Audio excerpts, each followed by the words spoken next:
los traballos son para les probes mulleres, aguardando poles noches que los maridos vinieren.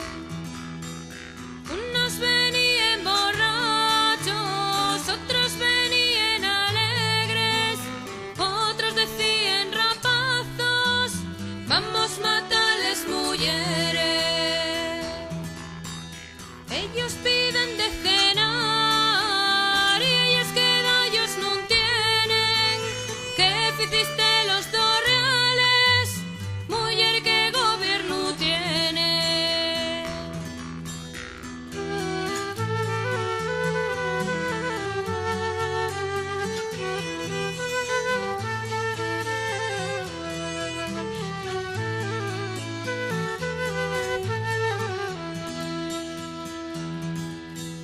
Cuatro cuartos cuesta el